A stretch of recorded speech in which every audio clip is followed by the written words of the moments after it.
This podcast is sponsored by Talkspace. You know when you're really stressed or not feeling so great about your life or about yourself? Talking to someone who understands can really help. But who is that person? How do you find them? Where do you even start? Talkspace. Talkspace makes it easy to get the support you need. With Talkspace, you can go online, answer a few questions about your preferences, and be matched with a therapist. And because you'll meet your therapist online, you don't have to take time off work or arrange childcare. You'll meet on your schedule, wherever you feel most at ease. If you're depressed, stressed, struggling with a relationship, or if you want some counseling for you and your partner, or just need a little extra one-on-one support, Talkspace is here for you. Plus, Talkspace works with most major insurers, and most insured members only pay a $25 copay or less. No insurance, no problem. Now get $80 off of your first month with promo code SPACE80 when you go to Talkspace.com. Match with a licensed therapist today at Talkspace.com. Save $80 with code SPACE80 at Talkspace.com.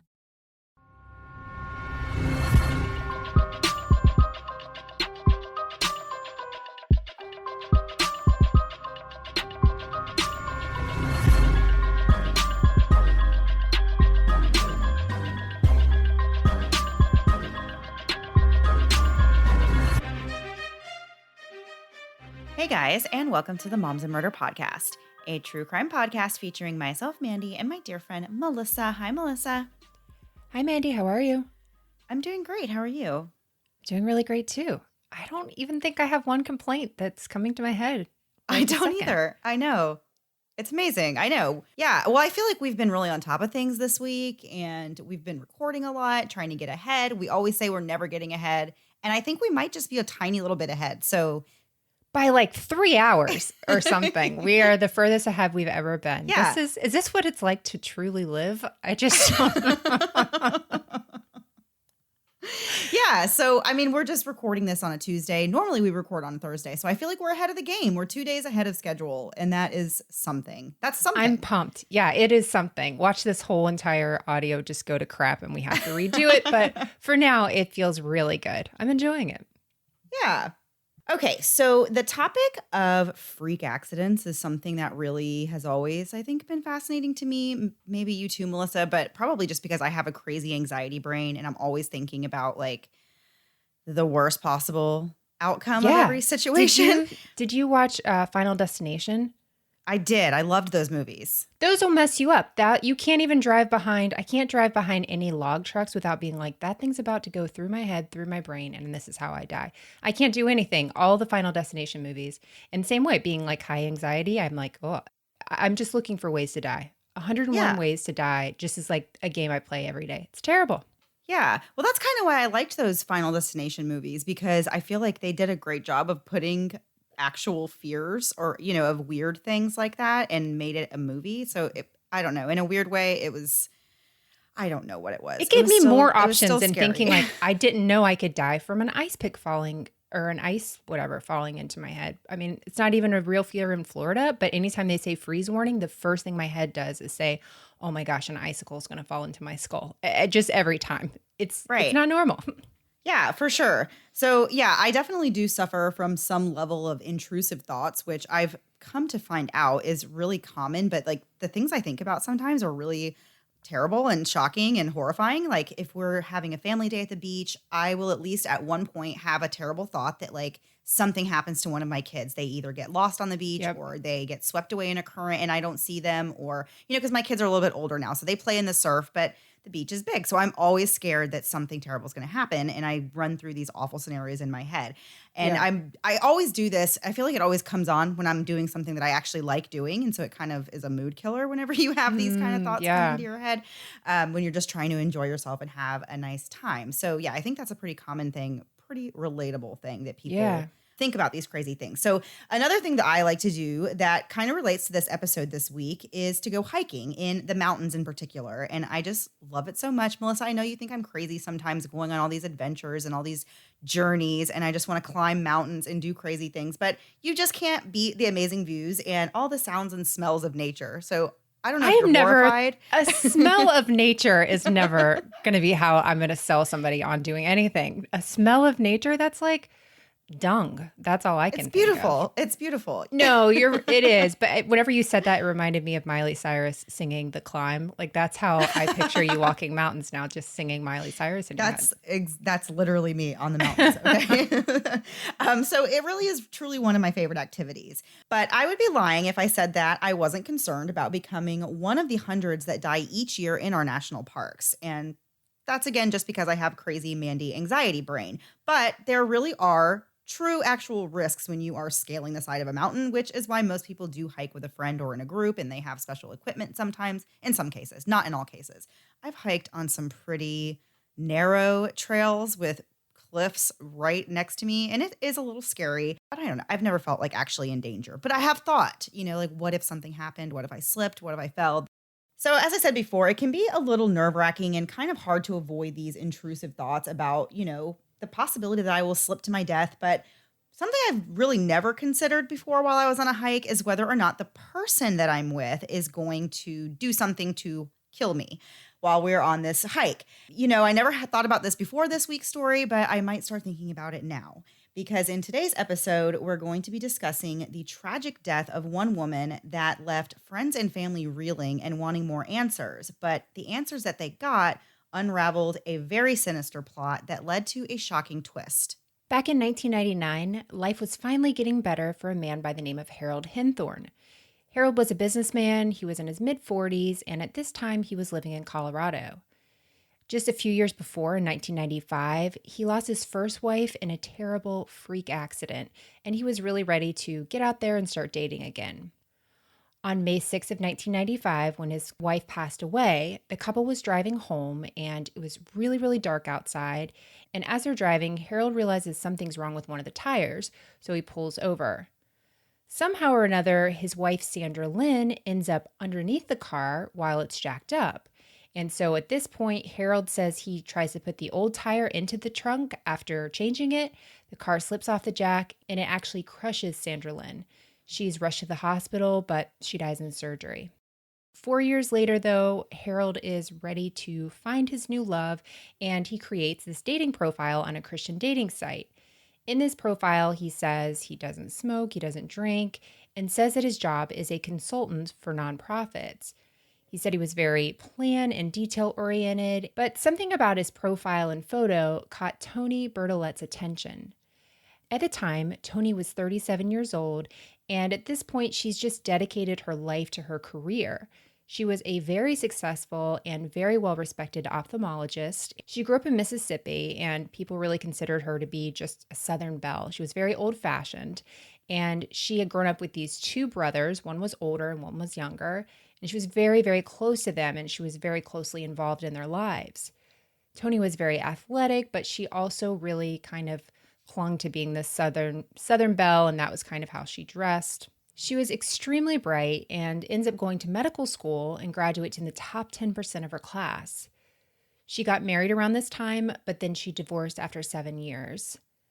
Being divorced was very disappointing and very sad for her. She really had wanted to work out her marriage. But after that, she became really focused on her career and really wasn't dating. She didn't really find any love for several years at that point.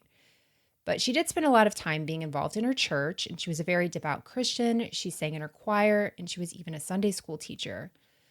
During this time, she's very busy, and she doesn't have a lot of opportunities to meet men, so she turned to the internet. She specifically chooses this one Christian dating site because she wanted to meet someone who shared the same values with her. Toni went on a few dates before she met Harold on the site, and when they met, they really hit it off right away. At the time, Harold was living in Colorado while Toni was living in Mississippi. And after they talked for a little while and got to know each other a little bit, he decided he was going to fly there to meet her. And it ended up working out great. There was an immediate spark there, and it was really what some called a match made in heaven. Toni quickly introduced him to her family, and they all absolutely loved him. They said that he was very outgoing and he had a bigger personality than Toni. She was a little bit more reserved and quiet, but they thought that was really what she needed and that he was perfect for her. So everybody, learned about Harold's first wife and the way that she died in, this terrible accident. And they all felt just terrible for him that he had to experience that, but they were really happy that he and Tony had found each other. And, if Tony was going to make him happy, then they were happy, for both of them. So at this point, as we said, they were both a little older and more mature, and they were really ready to settle down. So they quickly got engaged, and Harold actually proposed on Valentine's Day in 2000 with this big ring, and it was, just this big production. And Tony was really excited that he was proposing, and she didn't hesitate and said yes immediately. 7 months later, in September, they got married in a big church wedding. The family said that it was a perfect and beautiful day, and the wedding it went off without a hitch. Everybody seemed so happy this day. Tony was really eager to start a family, but the couple was still actually living in separate states. So they spent the first 2 years of their marriage just traveling back and forth to see each other. And a lot of this was because Tony had this really successful ophthalmology practice in Mississippi that she wasn't, too keen on just giving up. But after 2 years of living apart, Tony decided that it was time for her to go ahead and move to Colorado to settle down and live with her husband, Harold. Once she arrived there, they pretty much immediately started trying to have a baby. But they were unable to conceive for a while and unfortunately struggled with some fertility issues and even some miscarriages. At the time, one of Tony's brothers and his wife were also trying to get pregnant, and they were also having some problems with that. But as luck would have it, Tony and her sister-in-law ended up getting pregnant at the same time. In June of 2005, Tony and Harold welcomed their daughter, Haley, and Tony's brother, Todd, and his wife had a daughter that they named Anna Kate. So the family, of course, was thrilled for these two new babies. How exciting is that if you have two babies being born in your family, you have these two new cousins, they get to grow up together. If you're a really close-knit family like Tony was with her family and with her brothers, very active and involved in everybody's life, that would be a really exciting thing, to have your brother have a baby at the same time as you. So they were all really happy. And these two young families were really close, as I said, and Tony developed a bond not only with her daughter, Haley, but also with her niece, Anna Kate. But soon Tony had to go back to work at her ophthalmology practice. And Harold really became this stay-at-home dad and really took on this role and really enjoyed it and loved it. He was very hands-on. He did it all. People who knew them said that he was just so attentive to this baby's needs, and he handled everything. Anything she needed, diaper changes, fixing her food, anything that the baby needed, he was all over it. And life really went on this way, and it seemed pretty perfect for them and really uneventful for the next several years. By 2012, Tony and Harold had been married for 11 years, and their 12th anniversary was quickly approaching. And at this time, their daughter Haley is around 7 years old. By all accounts, Harold and Tony were really still going strong. But as any parent knows, we all need breaks from our daily routine. So Harold thought it would be really nice to take his wife Tony away on a surprise getaway for their big 12th anniversary. He plans this elaborate surprise. So she's a doctor. She's very busy. I'm sure she has rounds and everything else. So he calls her office and speaks to the office manager and asks for assistance in pulling this big weekend off. So they end up fudging Tony's schedule. So it looks like she has patients all day when in actuality, she had no patients that day. The office manager literally clears her schedule so she can leave with Harold. Harold, asks the office staff to play along to help him. So he comes into the office, goes into a patient's room, and when Tony comes into the room thinking she's going to see a patient, there's her husband. And he basically says, "Surprise, we're leaving for a vacation now." And he already has, no, thank you. He has a sitter for Haley. He's already packed her clothes and really takes care of everything, right? It sounds sweet, I guess, but not to me. It doesn't sound sweet. To me, that sounds terrible and horrifying. I would be so caught off guard. I would not like that. That is not the kind of surprise that I would be in for. My husband, once we packed to go out of town, and one time he did not bring any other. He brought one shirt for 4 days that we were going to be gone. He brought one shirt and one pair of boxers. Imagine your husband packing for you. I just can't even imagine. If you can't remember your own clothing, I can't trust you to do this.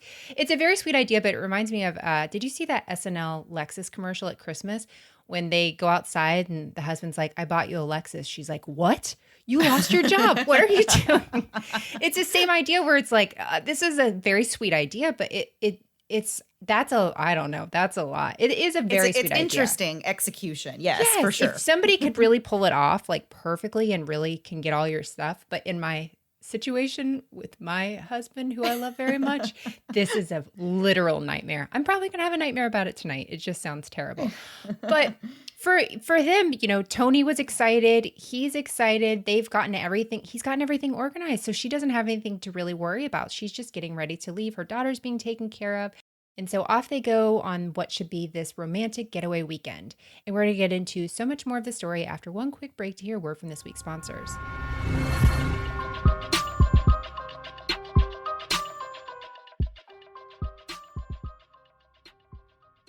I love sugar, but at this age, sugar does not love me. And sometimes I want to treat myself to eat some cookies when the craving strikes, but honestly, the sugar content is so high, it's hard to even enjoy them. But with High Key's chocolate chip mini cookies, I can treat myself with delicious cookies made with zero added sugar. High Key cookies are delicious, but more than that, they're keto friendly with low net carbs. Plus, they're even gluten and grain free. Having less sugar in your diet helps you feel your best, so eating High Key cookies is basically self care. With 0 grams of sugar, 1 gram of net carbs, 3 grams of protein, you can treat your sweet tooth without the sugar crash that normally comes later. I'm always very skeptical when I hear that something is healthy and delicious. I grew up eating butter and sugar on bread as a snack, so if you're going to sell me on a sweet snack, you have got to sell it to me. And High Key has done just that. The cookies actually have the texture of my normal cookies, which if you've tried other healthy cookies, you know that can be a total disaster. And they taste just like a cookie should. Delicious and satisfying, plus the servings are really generous, so a whole bag is only 300 calories. But don't just take our word for it. High Key cookies have more than 23,000 five-star reviews, and we've got an exclusive deal for our listeners. Save $20 off when you try High Key's chocolate chip cookie bundle at highkey.com/moms. Or save 20% off site-wide when you use our discount code MOMS. And they guarantee that you'll love it or your money back, so you can try their products risk-free. Again, to claim this exclusive offer of $20 off, go to highkey.com/moms or use our discount code MOMS. That's highkey.com/moms.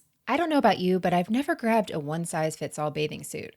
But when it comes to shampoo and conditioners, I've done it more than once. But really, our hair is as unique as we are, and it's time to start treating it that way. And you can now, thanks to Prose. Prose works to create customized hair care products for people, not hair types. They believe you can have the healthiest, most beautiful hair possible because they make a product that's designed just for you. I took the Prose online hair quiz, and it goes over everything, from asking my zip code to what my activity level is, and even what I'm eating. All of those things, plus more, factor into how my hair reacts and what it needs. And having a shampoo and conditioner that is designed just for you will help you reach your hair goals. The hair I had in my 20s isn't the same hair I have in my 30s. Mine has become more oily and thin, even in the past 2 or 3 years. Being able to share things like that in the quiz makes my Prose even more effective. My Prose has ingredients like apple cider to give my hair shine and biotin to add strength, both of which my hair has been lacking. Not only is my hair beginning to look soft and shiny, but it feels better already. I chose the Oasis fragrance as part of my custom shampoo, but you can choose another yummy scent or choose none at all. Give Prose a try, and if you're not 100% positive that it's the best hair care you've ever had, they'll even take the products back. No questions asked. Prose is the healthy hair regimen with your name all over it. Take your free in-depth hair quiz and get 15% off your first order today. Go to prose.com/moms. That's prose.com/moms for your free in-depth hair quiz and 15% off. Now back to the episode. So before the break, we were just talking about Harold Henthorn taking his wife, Tony, on this romantic surprise getaway that he just popped up at her office and surprised her with. And he had already packed her bags and everything. And they were off. They were out the door and in the car on the way, which is, it just still blows my mind that anyone would do that. It is a sweet idea. So that's what they did. They were and on with the her way. as a doctor, like her schedule is probably crazy and there's a lot more pieces to it than, take me away for a week. As long as somebody feeds my kids, we're probably okay. So she's got a lot going on. Yeah. So they left Denver on a Friday afternoon and they drove to Estes Park. They actually stayed at the Stanley. And yes, I mean the Stanley Hotel where the inspiration for The Shining, the movie The Shining, that's where that came from. So I would love to go there. I've actually known a couple people who have gone there and have seen that hotel in person. And I would Love it. You know, I Really? love that That movie. sounds like my Yes. nightmare. Mm-mm. Oh No, my gosh, absolutely no, I not. would be all over that. Yeah, so I'm super jealous of that destination. Yeah. So they arrived and they had an early dinner on Friday and then they headed up to their room. The next day, according to the plan that Harold had already kind of mapped out for them, they were going to go on this hike in the Rocky Mountain National Park. Harold had already checked out the trails. He already kind of made a plan for where they were going to go that day. And Tony was, I guess, really excited to join him on this hike. It was a really nice day out that day. And they set out on what would be considered a moderate hike. So, probably if you are not really experienced, you wouldn't do this hike. It was a little more challenging, but not super challenging, not where it would be Right. impossible for them to do. So, they planned to stop for a picnic lunch along the way. Throughout the day, they used their camera they had to snap pictures and, even took selfies with each other. And they had pictures of all these amazing views that they were getting. And at about 3:30 that afternoon, they decided they, wanted to eat their lunch. And so they walked off the trail to a more secluded spot to find a place to sit down and eat. After lunch, they continued exploring off the trail. But this romantic weekend getaway suddenly took an unexpected turn. Just before 6 p.m., Harold dialed 911 and he frantically said, my wife has fallen off a cliff. She's in critical condition. I need emergency rescue to this location immediately. It was around 5:15 that afternoon when Harold said that his wife was attempting to take a picture near the edge of a cliff when she fell off. He said he didn't see exactly what happened because he was looking down at his phone, but he did give their location and said that they were on Deer Mountain Trail. Of course, this is in the mountains. This is a remote location, and there is not really a lot of cell phone signal to speak of. So rangers were deployed and a search was started. The more time that passes, of course, the worse this is for Tony. When she fell, it took Harold 15 minutes to climb down to where she was, and then he spent 30 minutes assessing the situation and trying to move Tony to a safer place. And then he had to climb back up to where he had a cell phone signal so that he could dial 911. So by the time he made the call, it had already been 45 minutes since the Oh my fall. gosh. Ah, I can't even imagine. So the ranger really is having trouble finding Tony and Harold. And if you've been hiking, especially in the mountains, it is vast. It is not hard to imagine that they would take some time to find you. If you just call and say, hey, we're on Deer Mountain Trail. Some of these trails are miles long. You have Right. no idea where they could be. So the first ranger didn't arrive on the scene for 2 hours. And it was around 8 o'clock that night by the time somebody finally got there. During that time, Harold had spoke to the 911 operator multiple times and had kept saying, Tony was unconscious, but she's still breathing. And he kept saying that he had to conserve his phone battery, so he couldn't stay on the line with the operator the entire time, which also is legitimate. So in the meantime, he started texting Tony's family and their friends to let them know that there had been this terrible accident. At 6:16 p.m., he sent a text to Tony's brother Barry, and it just said Tony was in critical condition after falling from a rock and that EMTs were on the way. And he also told Barry that he should catch the next flight. And then he said, hey, my cell phone battery is low. Please confirm you got this message. And then Barry wrote back, I got the message. Do I need to call for help? I'm going to look into getting a flight. Right. But when the ranger finally arrived, there were some questions about Harold's story that started to kind of come out. So, over those 2 hours that Harold was waiting to be found by the Rangers, he spoke with the 911 dispatcher several times. On these calls, he says, Tony has a pulse and she has other vital signs. But when help finally arrives, it's clear that Tony's already dead. They said her injuries were inconsistent with what Harold was saying. At one point, this dispatcher he's on the phone with tries to coach him through CPR, but doubted that he was even doing it.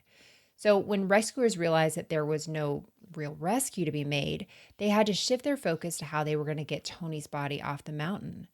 At 8:41 p.m., Harold sent a very cold text to Tony's family saying, quote, she's gone. So this seems like such a freak accident, just a total tragedy. They're away on this romantic weekend and the wife falls and now she's dead. Around 150 people actually die each year in national parks. And in Rocky Mountain National Park, the leading cause of death actually is falling. Every single death that happens in the national park, though, is investigated thoroughly. So Harold speaks to police, and his official statement was that they were originally going to hike on this different trail, and actually it was a shorter one. It had handicapped accessible walking and no elevation gain, but at the last minute, they decided to switch to Deer Mountain Trail. This was a 3-mile climb with a 1,200-foot elevation gain. This would not be a hike that Tony would really choose. She had bad knees. She had multiple surgeries on the knees. She wasn't able to ski anymore, and she's definitely not going to want this challenging mountain hike. It makes sense that their first one was going to be an easy one. That seemed more her speed.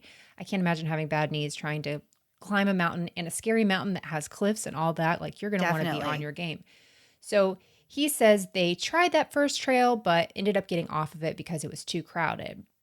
Harold said he'd only been to this location once before because he actually went there earlier to scout it out to see if it was a good place for their anniversary, but he said he really didn't know it very well. And he says that that day they stopped off at this flat rocky area because there was a really great view and they wanted to look for wildlife. Harold alleges that Tony was trying to take pictures of some wild turkey. She gets too close to the edge and then she falls. But was that really all there was to it? Investigators felt there could be a lot more to this story. Upon further investigation, it really shows more troubling evidence. Tony's family may not have been as happy with Harold as they had been early on. When they first met Harold, he praised Tony. He thought she was the greatest thing in the world. And he said he was rich and Tony never needed to work again. But it didn't matter to Tony because her family had their own money. Her dad was a wealthy landowner. She was this, amazing ophthalmologist. And he said his job can be done from anywhere and so he can move.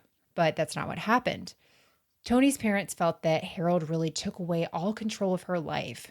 They said that he got her to move away from Colorado, and her family felt like Harold did everything he could to keep Tony away from her family. And so she wasn't traveling back and forth in Mississippi, but they would have her parents come all the way to Colorado to visit her. And they were elderly. It was kind of a hard flight for them. And, Harold just was not interested in them flying there. So when they would even call to talk to Tony on the phone, Harold would always be the one to answer the phone, and he would put the call on speaker to be a part of the conversation. And he never let her talk to her mom alone. I'm not calling my husband to talk.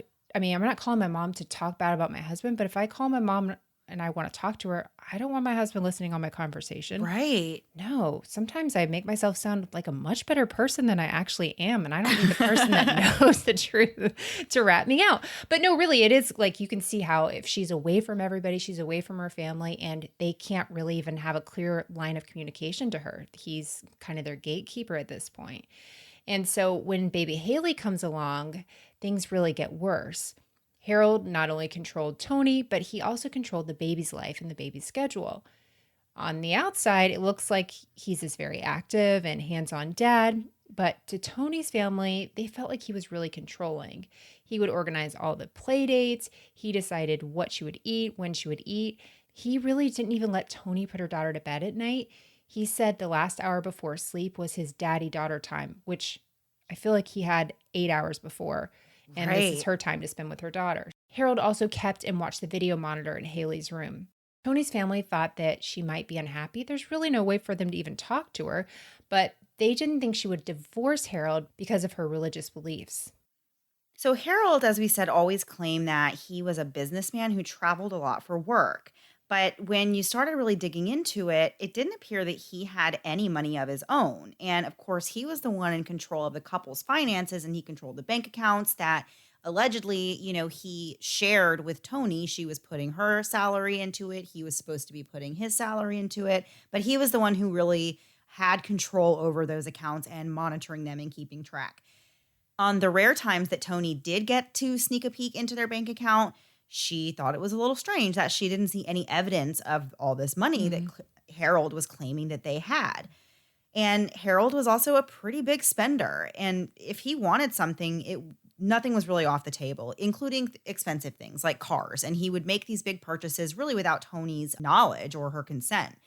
And it was discovered later that Harold actually did not have any employment or steady stream of income at all. So he was doing all of this on Tony's dime and, under her nose, she didn't have a clue, that she was really working and he was just spending all this money and not bringing any of his own, into the relationship. And this was all found out later through an audit that was done on him. And it only showed that he had income for 1993, 1999, and 2000, but there was nothing other than that. Whoa. So either he wasn't working or he was not filing his taxes. I feel like, I don't know. Both Something aren't was great. definitely, neither is a good option. So it really seemed like he was just kind of being stealthy and living off of Tony's wealth.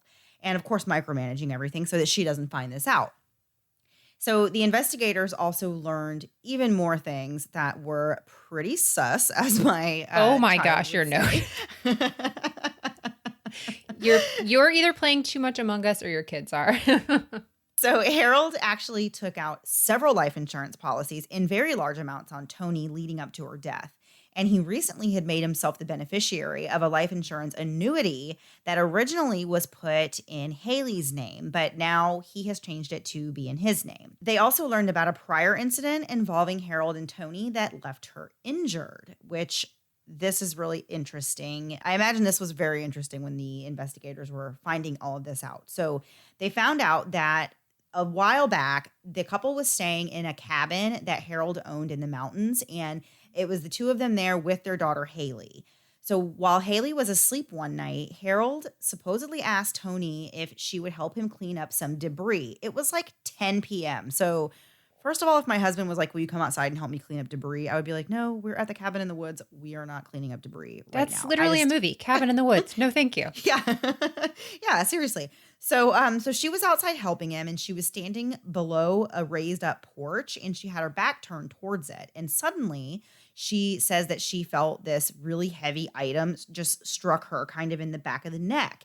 And she realized, she's laying on the ground. She realizes she's in serious pain and her fingers are numb, her hands are numb. And her Yikes. first thought is, oh my gosh, am I going to be able to work? She's an ophthalmologist. She performs surgeries on people's eyes. Like, she is like freaking out, thinking like, what if what if I lose, the feeling in my hands like forever?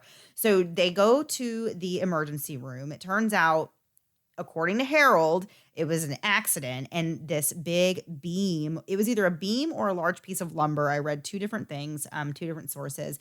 But he says that this just fell off the porch and happened to hit her. She was standing down there. So that definitely seems like, it's a strange possible. accident.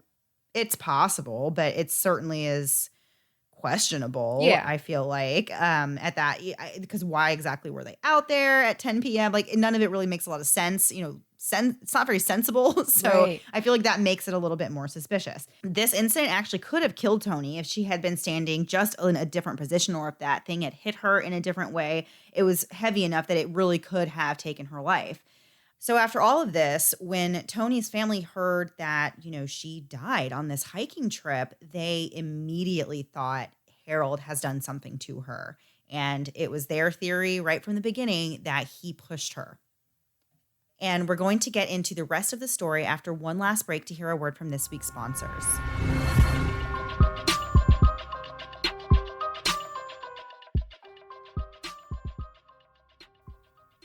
Spring is almost here, and I think it's safe to say we are all ready for it. But my lawn, not so much. This spring, I wanted to get my lawn on track, but to be honest, I didn't have the slightest idea where to start. That is, until I heard about Sunday. Sunday takes out all the guesswork and all the unwanted chemicals to help you grow the most beautiful lawn that's great for you, your pets, and the planet. To get started, I headed to sunday.com and entered my address. From there, the lawn analysis tool took care of the rest, literally in just a few seconds. Sunday uses things like soil and climate data to create a custom and tailored lawn nutrient plan just for you, so you aren't adding stuff your lawn doesn't need or missing things that it does. If you think Florida people are different, just imagine our lawns. They are exposed to so much sun and heat, and in the summer, constant thunderstorms. Honestly, before Sunday, I didn't really care to keep up with my lawn too much because I truly did not know what to do. So I didn't want to just waste my time and money hoping my lawn would somehow look pretty. But because Sunday's lawn plan is custom for my lawn, it knows exactly what it needs. Ordering was simple, and a few days after, a box was delivered to me from Sunday with 2 different treatments to start with, as well as a soil testing kit. The directions included were super easy to follow, and I've already completed the first step. In a few months, I'll do the next treatment they sent and then wait for the next box to arrive. With Sunday, there's no guesswork on my part, just detailed, easy to follow instructions with great results. Let Sunday take the guesswork out of growing a greener, more beautiful lawn this spring. Visit getsunday.com/moms to get $20 off your custom lawn plan at checkout. That's $20 off your custom plan at getsunday.com/moms. I started using BetterHelp a few months ago, and I can't tell you what a difference it's made for me. I've been in therapy a few times over the course of my life, but it's never been very easy to stick with, and that's mainly because I have to leave the house and get a babysitter just to go. But now, thanks to BetterHelp, it's as easy as making a phone call. If you're like me and there's something that's interfering with your happiness or something that's preventing you from achieving the goals you have for yourself, check out BetterHelp. BetterHelp doesn't just assign you to a random therapist on the BetterHelp network, but they assess your needs and match you with your own licensed professional therapist so you can start communicating in under 24 hours. If you find for some reason that your therapist isn't a great match, you can change therapists at any time. BetterHelp is available for clients worldwide, and with BetterHelp, you can message your counselor at any time and schedule weekly video or phone chats, all from the comfort of your own home. BetterHelp counselors are specialized in things like anxiety, stress, trauma, sleep, and grief. In fact, so many people have been using BetterHelp that they are recruiting additional counselors in all 50 states, and everything you share with your counselor is confidential. Financial aid is also available to those who qualify. We want you to start living a happier life today. As a listener, you'll get 10% off your first month by visiting betterhelp.com/moms. Join over 1 million people taking charge of their mental health. Again, that's BetterHelp, HELP.com/moms. Hey guys, as you know, I'm someone who loves knowing a little about everything. I love the news, I love entertainment, I love it all. But sometimes I don't have enough time to get all the information, all the little details and the minutia of everyday news because my goodness, it's constantly going. But thanks to the Newsworthy podcast, I can get all I need in little bite-sized pieces. So if the stress of the news is getting you down, but you still want to know what's going on in things like the election, check out the Newsworthy. And in these 10-minute episodes, they're just on the go listening. I can listen to it quickly on a walk, on my way bringing my kids to or from school or one of their activities. When I'm in line at the grocery store, there's never a wrong time to listen to the Newsworthy. But if you feel bogged down by the news and kind of the negativity of it, but you still want to be informed on what's going on, the Newsworthy is the place to do it. Erica at the Newsworthy is an independent journalist, and her team does really all the hard work and research for you. I love that the episodes are so well-rounded, and there will be fun stuff like tech or big stories, but the way Erica gives this, efficient and neutral overview of the news, and in just 10 minutes each weekday, it's perfect. Just search The Newsworthy in your podcast app or go to thenewsworthy.com to start listening. Again, search for the podcast The Newsworthy, 2 words, The Newsworthy, to make staying informed easier and more enjoyable every weekday. And now back to the episode. Okay, so before we took the break, we were talking about how Tony's family was starting to become really suspicious that her husband Harold had actually pushed her off of a cliff while they were on this romantic anniversary getaway, and that the story he was giving that she fell accidentally while trying to take a picture was not the truth. So at first, everyone didn't really agree. They didn't feel this way. A lot of Harold's old friends, that especially the ones that he had from when he was in his first marriage, they really reached out to him again and, just said they were so shocked and in such disbelief that he had lost a second wife in such a tragic accident. And one of his older friends, Kim, just said she felt so bad for Harold having to go through this a second time. But others weren't so sure there wasn't something more sinister going on. It would really be years before anybody got any real answers out of it, though. When investigators looking into Tony's death learned about Harold's first wife, they thought that it was, at the very least, really odd. It was a very strange coincidence that Harold had lost 2 wives in these completely random accidents while being the only other person that was around when they died. Detective Weaver, who was working on Tony's case, reviewed the files from 18 years earlier when Sandra Lynn died. He noticed that there were many inconsistencies in these reports and in these statements that were taken way back then. So, as we said in the beginning of the episode, Sandra Lynn died after she was crushed under their Jeep Cherokee. And Harold's story was actually different when he spoke to different people. He told one officer that they were driving east when, they pulled over to change this tire, but he told another officer that they were going west. And then he told one officer that they just finished having dinner, and he told the other one that they were on their way to dinner. And, he just had a lot of these little Yeah. inconsistencies. He said at one point they left their house that day at 1 p.m. And then to somebody else, he said they left at 7 p.m. He said he thought their tire was completely flat. And then he said, no, actually, I thought it was just spongy, which I don't know what that even means in terms of a tire, but No. it's just No, two that's different. a It's just going to show that he says two different things, but I don't know. I don't yeah. know what spongy means. If you're referring to like the air pressure of a tire, that doesn't make a lot of sense to me. That sounds I've like a never word heard that. I would use, and I know nothing about cars. Yeah. That doesn't make sense. Yeah. So it's really unclear from the statements why exactly Sandra Lynn was under the Jeep at all. Harold says that she dropped a lug nut under there and then went to get it. And he said, the Jeep was jacked up on not one, but two jacks. And so it's really not clear exactly how the Jeep fell off the jacks either. Harold said that the car rolled off the jacks when he threw the flat tire into the trunk of the Jeep. And in the end, Sandra Lynn's death was determined to be an accident, but Harold benefited greatly from her death. Detective Weaver felt that Sandra Lynn's death was not investigated properly and that there were really clear signs that something shady was going on. He learned that Harold had actually collected about $600,000 in life insurance after she passed away. Harold had recently changed the policy to allow for double the payout if Lynn were to die in an accident. Something else that Detective Weaver noticed in the report from Sandra Lynn's death was that there was a shoe print that was actually found on the wheel well of the Jeep. He thought, it could be nothing, but it could also mean that Harold or someone kicked the Jeep hard enough to actually knock it off the jack and onto Sandra Lynn. It turned out that many people involved in that situation really thought that there was something weird about it. On the day of the accident, a passerby stopped to help Harold and later called the police to ask where to pick up this jacket she left. She left it to cover Sandra Lynn while they were waiting for the paramedics.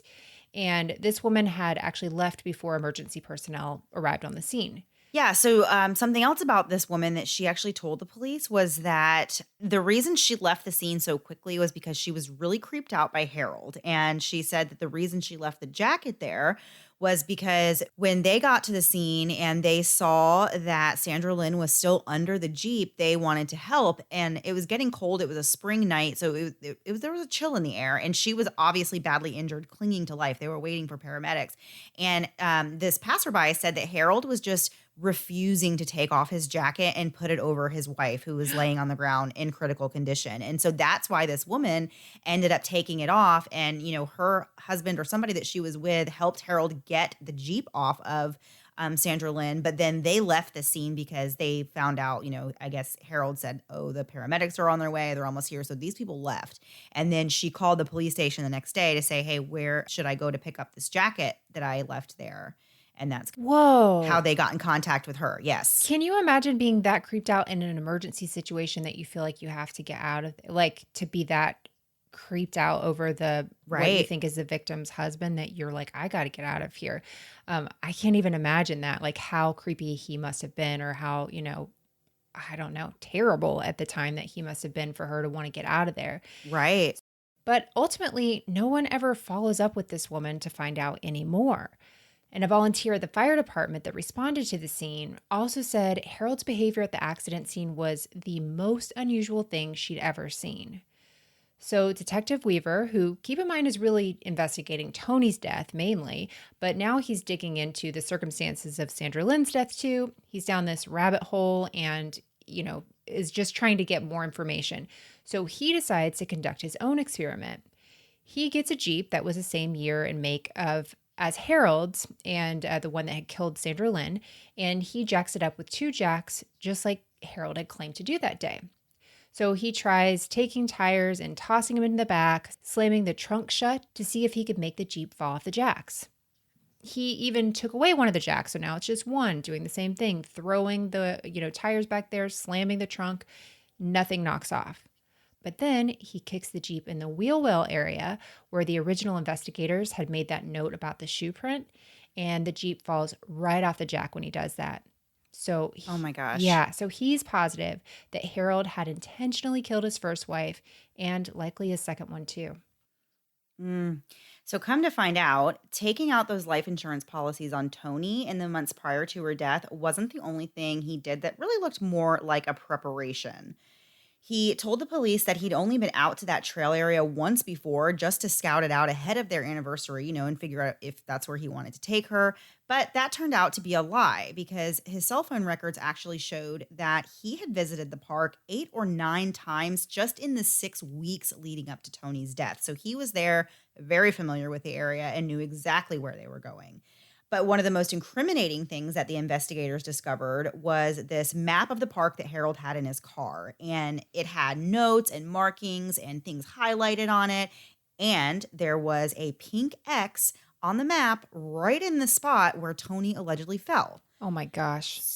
Right. So at this point, the evidence that was being discovered really conflicted with this account that Harold is giving them. He, had sent, as we said before, multiple texts saying that Tony was injured when he knew that she was in fact dead. And there was no physical signs that he tried CPR. She didn't have any injuries to her ribs. There was no bruising. And they said that her lipstick wasn't even smeared. So they doubted that he did absolutely anything while, the 911 operator was trying to talk him through this. It actually took 2 years investigating this case and putting these pieces of the puzzle together. But finally, on November 6th, 2014, Harold was arrested on charges of first-degree murder in the case of Tony's death. In December of 2014, Douglas County coroner took another look at the reports from Sandra Lynn's death, and they ended up changing her cause of death from accidental to undetermined, and then the sheriff's office actually reopened that case as well. So since they they felt this was all relevant, all of this information about his past wife, the past injury that Tony had from the cabin when, the beam fell on her, they thought all this is relevant. So they were able to use all this information pertaining even to Sandra Lynn's death as part of their case against him in his murder trial for Tony's death. And that began in September of 2015. So as I said, they also brought up the previous incident at the cabin where she was injured. And they said both of these incidents, the cabin incident and the incident where Tony was, tragically killed, they said these both occurred in remote locations, which made it hard to get emergency help in a timely manner. There's no cell phone signal. They just thought, this is really convenient that these accidents happen when he's out in the middle of nowhere. Harold was the only witness, as we said before, to both of these bizarre occurrences.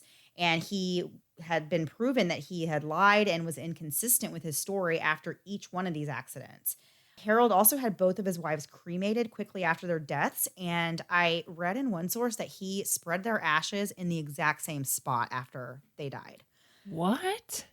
Yes. I just cannot imagine their families just, my gosh, just finding out all of this. It's just very terrible. So he cashed in on a lot of life insurance. As we said, he got $600,000 after his first wife died. And when Tony was killed, he actually collected on about $4.5 million. That's what her life insurance policies totaled out to, that he had taken out on her. That's very sizable amount of money. Harold's defense actually didn't even call any witnesses to testify, and he also did not get on the stand and testify in his own trial. The trial did not last very long, and on September 21st, the jury heard all of the evidence and quickly agreed that he was responsible for Tony's death and that he pre-planned it all before taking her on the hiking trip. He was found guilty of first-degree murder, and whenever he was found guilty, people in the courtroom actually cheered and shouted, "Bye, Harold." He was sentenced to life, which was the mandatory sentence. Tony and Harold's daughter, Haley, was placed into the care of her uncle and aunt, who was Tony's brother and his wife. It's hard to imagine why Harold would do something like this when really he had it made. His wife made lots of money. He was staying home. He had access to things. He was buying things. He had a pretty great life. I'm talking monetarily, but Tony seemed like a wonderful woman. Yeah. He has this great kid, great family. And it's just hard to understand why somebody would do this. His appeals have been denied all the way up to the Supreme Court level, and he is now serving his sentence in a federal prison. In the aftermath of all this, another woman comes forward and says she believed she was actually on Harold's radar and thought he might be grooming her for murder at one point. She was actually his ex-sister-in-law. She had been married to Harold's first wife, Sandra Lynn. She was married to her brother.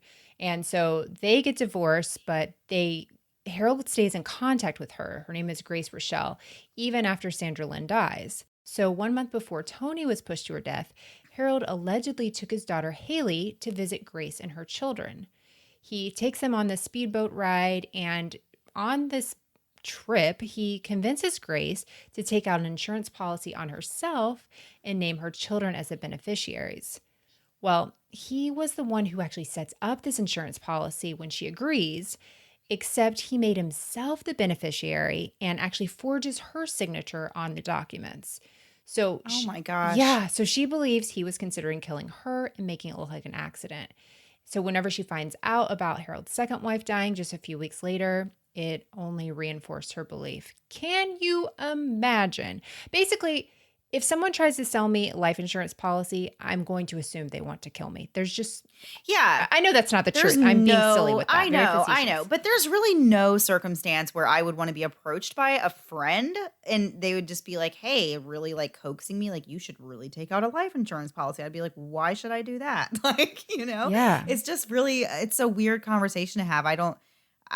Unless I literally am in the business of selling insurance, I can't imagine just going up to somebody and saying, like, talking to them about that. It's just a personal thing. It's Yeah. weird. It's a weird thing to bring up to anyone. Yeah, I get that it's important to have plans and be prepared. All of that, very, very important. Nothing against people that sell life insurance policies whatsoever. No, of course not. Yeah, but it is like if my ex-husband's sister's former husband mentioned it to me, I would probably be like, this doesn't make a lot of sense. But not faulting her whatsoever. He seemed like he was really just a big talker and everything, and he could make you believe things. So it's obviously nothing against her, but it is just such a weird concept that he would convince her to buy this life insurance policy and then he would forge everything. It just blows my mind. Blows my mind. Yeah, I definitely think, I mean, I can see why she would feel that he was out to get her. for sure. And that's just really terrifying after the fact. I can't imagine having that experience and then finding out that all this, happened. Yeah. Oh my gosh. Just so scary and terrifying. Yeah. And one thing I thought in this case that, like, tell me if this was bizarre to you, that he said that he went to go scope out this place to go on their anniversary. Like, the internet was around then. Yeah. I don't see why you'd have to go Yeah. scope it out. I feel like you could literally look at pictures on the internet. You don't need to drive there ahead of time unless you're like the world's biggest planner. Even then I'd be like, let me just click through some photos. I don't really get Right. it. So it does seem like, and especially how many times they had him going there, it's, definitely something was going on. For sure. All right, Melissa, are you ready to turn the page and move on to last thing before we go this week? Yes, ma'am, I am. All right, so we are going to go to Old Familiar and do some weird laws because we're in Colorado and maybe Colorado has weird laws. We're going to find out right now, right here on our show. Sometimes I just like to be quiet to see how far you'll go with it. That was pretty good. I know. And I can tell when you're doing it too. I'm like, she should have talked by Nope. now. She's doing this on purpose. Okay, Mandy, do you want to start? You can start. I'm pulling mine up right now. So I'm pulling up one that I'm just telling one that I saw on several things. And I even saw somebody say they thought it was a national law until they moved to another state. So apparently in Colorado, car dealers may not show cars on Sunday.